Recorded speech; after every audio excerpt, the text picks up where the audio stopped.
Hello बच्चों, how you all. I hope all are fit and fine. मैं हूं आपका अपना Rohitas Rajpal Ghantala and as we all know that we were discussing about the chapter electrochemistry and discuss करते करते बच्चों हम पहुंच चुके हैं at the climax of the chapter and today we are going to discuss last but not the least topic of the chapter that is corrosion. आज हमें बच्चों बात करनी है अबाउट द कोरोजन। तो बच्चों जब हम अपनी डेली लाइफ में देखें, जब हम अपनी रूटीन लाइफ में देखें तो कोरोजन के बहुत सारे एग्जांपल्स आपको देखने को मिलेंगे। मसलन आप बात करें आयरन ऑब्जेक्ट्स की तो आप देखते हैं कि आयरन ऑब्जेक्ट्स में टाइम के साथ साथ रस्टिंग होना स्टार्ट हो जाती है। आप बात करें यदि सिल्वर की तो वहां पर आपको टर्निशिंग देखने को मिलती है। आप अगर बात करें बच्चों कॉपर की, ब्रॉन्ज की, तो वहां पर भी थोड़े टाइम बाद आप देखते हैं कि एक ग्रीन कोटिंग वहां पर आ जाती है। तो ये जो तमाम एग्जांपल्स हैं बच्चों, ये सारी की सारी बातें किसकी है? ये सारे के सारे बच्चों एग्जांपल्स हैं कोरोजन की। तो दरअसल हो क्या रहा है कि कोई भी मेटल ऑब्जेक्ट जो है जब एटमॉस्फेयर में जब रहेगी, वो एटमॉस्फेयर के कांटेक्ट में आएगी बच्चों, तो उसकी सरफेस का डिके होना स्टार्ट हो जाएगा due to the reactivity of the metal. धीरे धीरे क्या करेगी वो metal?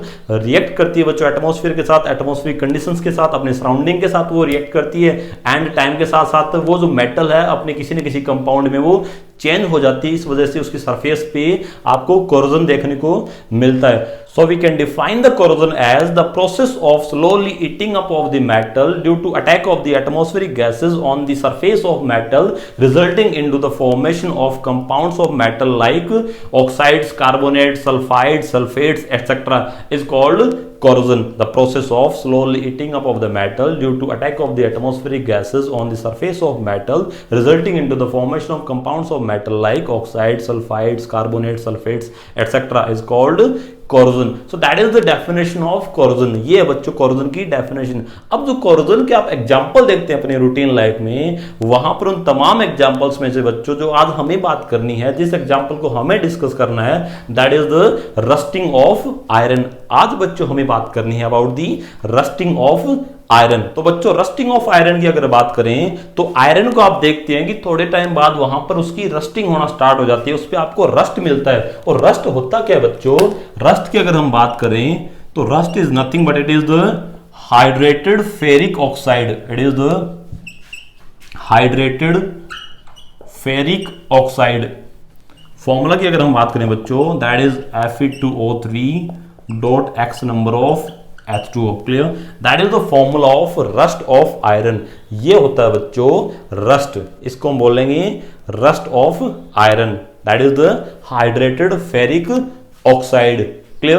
That is the rusting of iron. अब हम बात करें बच्चों कि जो रस्टिंग ऑफ आयरन है, ये जो रस्ट फॉर्म हो रहा है बच्चों आयरन का, ये दरअसल होता कैसे है, किस तरह से इस रस्ट की फॉर्मेशन होती है, तो हमें बात करनी है बच्चों about the mechanism of rusting of iron. तो बात करते हैं बच्चों about the mechanism of rusting of iron, यानी आयरन की रस्टिंग की हम बात करें तो वो किस तरह से प्रोसीड हो रही हैं, कौन कौन सी रिएक्शंस है बच्चों जो वहां पर होती है जिसकी वजह से आयरन में रस्टिंग होती है। तो बच्चों जब mechanism of rusting of iron की बात करें, आयरन की रस्टिंग की मैकेनिज्म की बात करें बच्चों, तो सबसे पहले जो एटमॉस्फेरिक मॉइस्चर होता है बच्चों, यानी एटमॉस्फेयर में जो वाटर प्रेजेंट होता है in the form of moisture, वो एटमॉस्फेरिक कार्बन डाइऑक्साइड के साथ रिएक्शन करता है बच्चों और वो फॉर्म कर लेता है carbonic acid. H2O react with the CO2 in order to form H2CO3, यानी एटमॉस्फेरिक जो मॉइस्चर है, जो वाटर प्रेजेंट है बच्चों एटमॉस्फेयर में, वो कार्बन डाइऑक्साइड के साथ रिएक्शन करेगा जो भी एटमॉस्फेयर में प्रेजेंट है और क्या बना लेगा ये फॉर्म कर देगा बच्चों कार्बोनिक एसिड H2CO3। अब हमें पता है बच्चों कि जो H2CO3 है ये एक एसिड है। जब ये एसिड है तो हमें पता है बच्चों कि ये क्या करेगा, ये H+ आयंस रिलीज करेगा। ये जब H+ आयंस रिलीज करेगा बच्चों तो हमें मिलेंगे twice number of H+ ions and 1 carbonate ion. आपको H आयंस मिल गए बच्चों एंड आपको क्या मिल गए? कार्बोनेट आयंस मिल गए। अब बच्चों हमें पता है कि जब भी इलेक्ट्रोकेमिस्ट्री की बात की जाती है तो वहां पर कहीं ना कहीं सेल की बात हो रही होती है बच्चों।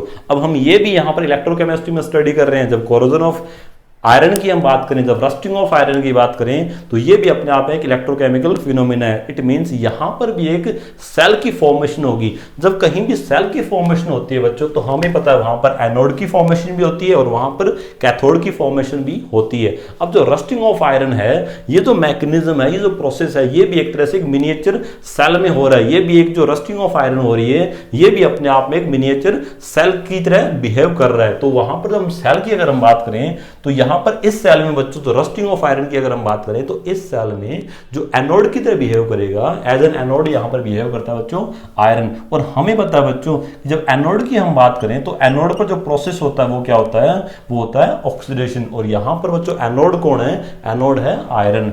अब आयरन एनोड है बच्चों, तो हमें पता है एनोड पर ऑक्सीडेशन होगा तो आयरन का भी ऑक्सीडेशन होगा।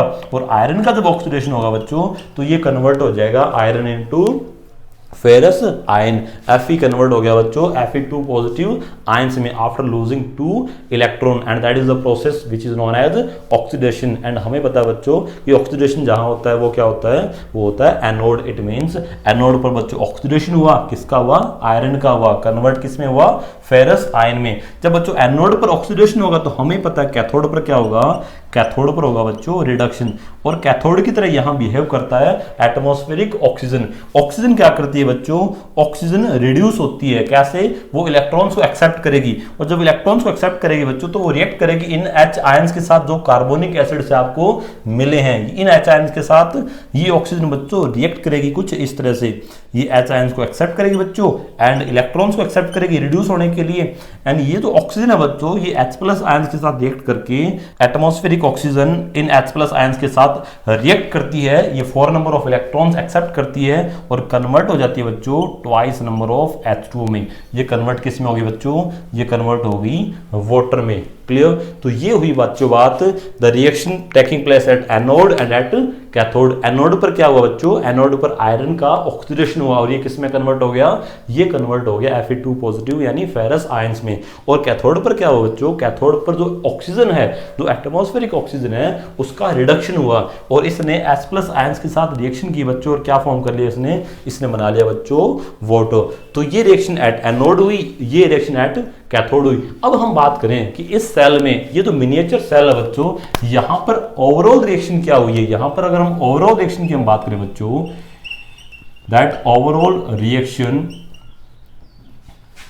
एट मिनिएचर सेल, यानी ये जो मिनिएचर हमने सेल फॉर्मेशन की है रस्टिंग ऑफ आयरन की फॉर्म में, इस सेल में जो ओवरऑल रिएक्शन की हम बात करें बच्चों तो इन दोनों रिएक्शंस को क्लब कर देते हैं हम। तो यहां पर हो क्या रहा है बच्चों कि आयरन जो है वो रिएक्ट कर रहा है बच्चों किसके साथ, आयरन रिएक्ट कर रहा है ऑक्सीजन के साथ। आयरन बच्चों ऑक्सीजन से रिएक्शन कर रहा है।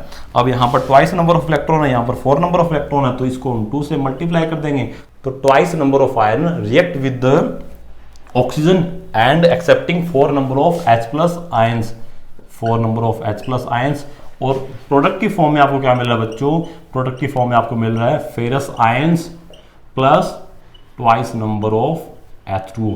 ये जो रिएक्शन है बच्चों ये ओवरऑल रिएक्शन है जो इस मिनिएचर सेल में प्रोसीड हो रही है। ये बच्चों आपके पास ओवरऑल रिएक्शन, इस रिएक्शन में आपको मिले हैं बच्चों फेरस आयंस। क्या मिल गया आपको मिल गए बच्चों फेरस आयंस। और ये जो फेरस आयंस है ना, ये फेरस आयंस क्या करेंगे बच्चों, ये ferrous ions further atmospheric oxygen से रिएक्शन करेंगे। ये फेरस आयन क्या करेंगे बच्चों, ये फेरस आयंस इस एटमॉस्फेरिक ऑक्सीजन के साथ रिएक्शन करेंगे in the presence of moisture, यानी वाटर की प्रेजेंस में बच्चों ये रिएक्शन होगी।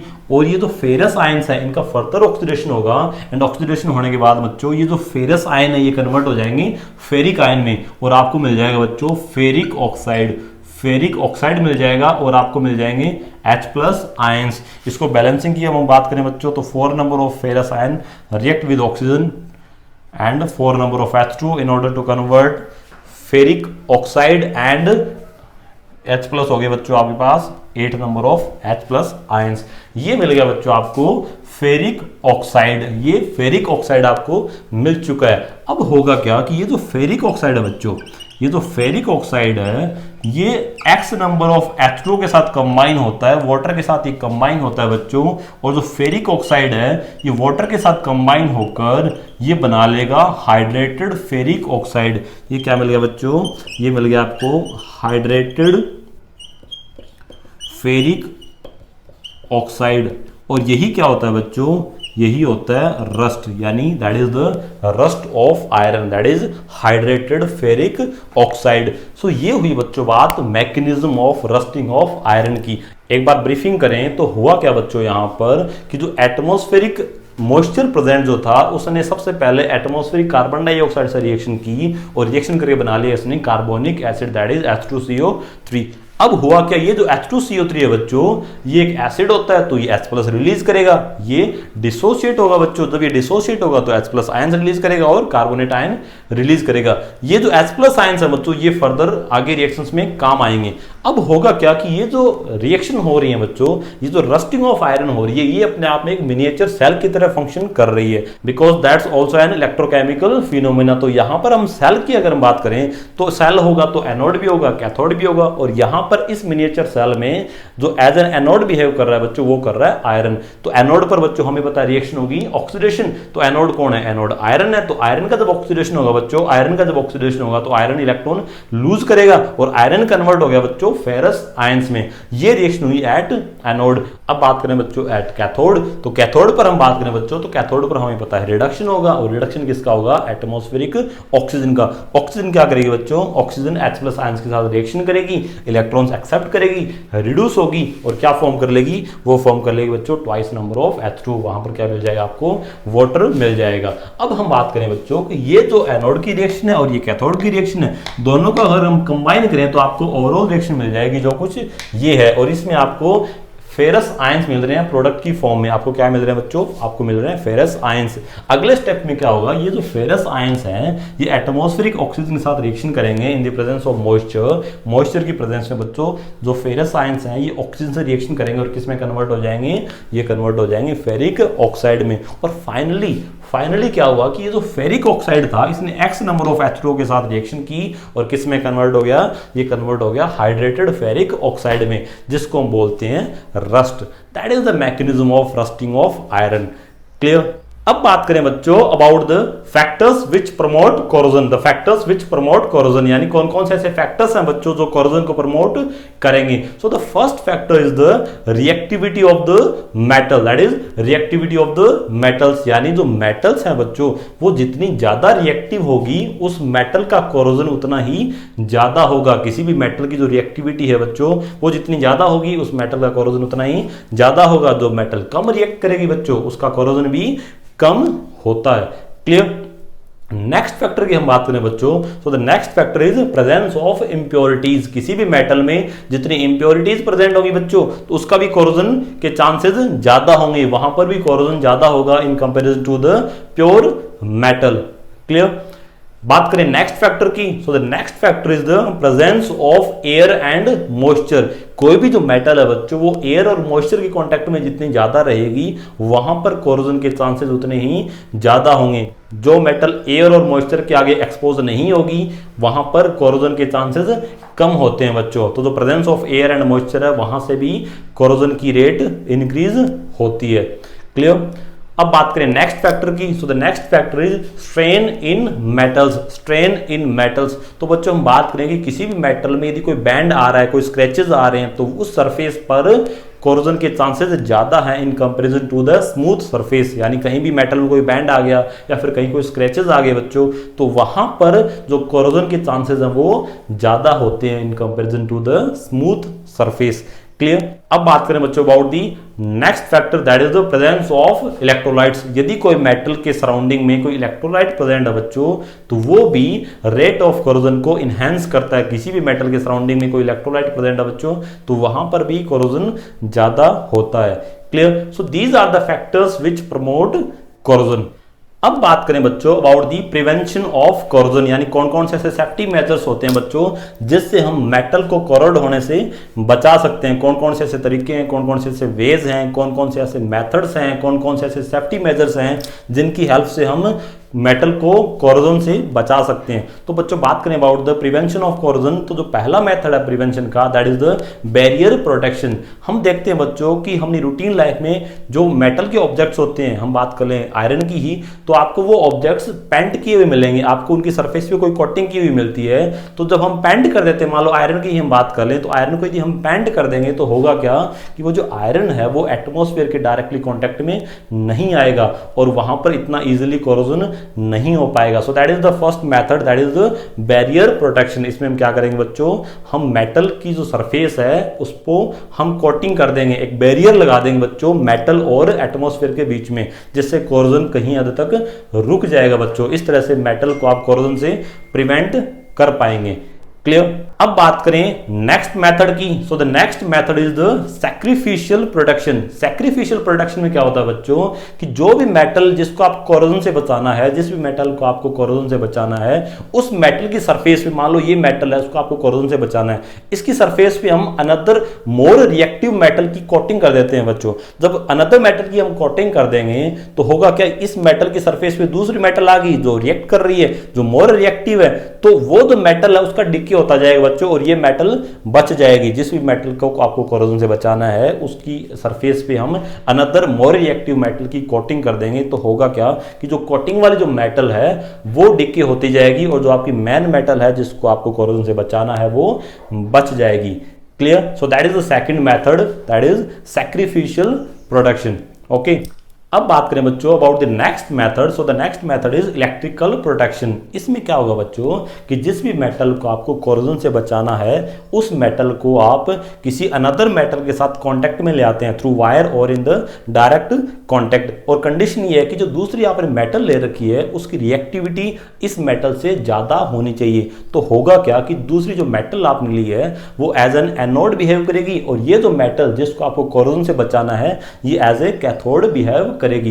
तो यहां पर इस मेटल का ऑक्सीडेशन नहीं होगा बिकॉज ये कैथोड की तरह बिहेव करती है, तो यहां पर इसका ऑक्सीडेशन नहीं होगा। ऑक्सीडेशन किसका होगा, जो एनोड की तरह बिहेव कर रही है, जो दूसरी आपने मेटल ले रखी है। तो इस तरह से बच्चों आपने एक इलेक्ट्रोकेमिकल सेल का सेटअप कर दिया जहां पर जिस मेटल को आपको कोरोजन से बचाना है वो कैथोड की तरह बिहेव कर रही है और दूसरी आपने जो मेटल ले रखी है वो एनोड की तरह बिहेव कर रही है। जिसका ऑक्सीडेशन हो रहा है यहां पर रिडक्शन होगा तो इसका कभी ऑक्सीडेशन होगा नहीं, तो इसका कभी कोरोजन नहीं हो पाएगा बच्चों। तो इस तरह से आपने मेटल को कोरोजन से बचा दिया। So that is the third method which is electrical protection. अब बात करें बच्चों नेक्स्ट मेथड की। Next method is the using anti rust solutions. Using anti rust solutions तो होता क्या बच्चों, कुछ ऐसे सॉल्यूशंस होते हैं जो एल्कलाइन होते हैं नेचर में। जब उन सॉल्यूशंस को आप इन मेटल्स के कांटेक्ट में लेके आएंगे बिकॉज वहां पर एल्कलाइन मीडियम है, तो एल्कलाइन जब मीडियम है तो वो H+ आयंस को अवेलेबल नहीं होने देंगे। एल्कलाइन मीडियम की वजह से वहां पर H+ आयंस अवेलेबल नहीं हो पाएंगे बच्चों, तो वहां पर जो कोरोजन के मैकेनिज्म है वो प्रोसीड नहीं हो पाएगी। तो इस तरह से आप मेटल को कोरोजन से बचा पाएंगे। Clear. So these are the methods to prevent the corrosion in metals. इस तरह से बच्चों आप किसी भी मेटल में कोरोजन होने से बचा सकते हो, किसी भी मेटल को कोरोड होने से आप बचा सकते हैं।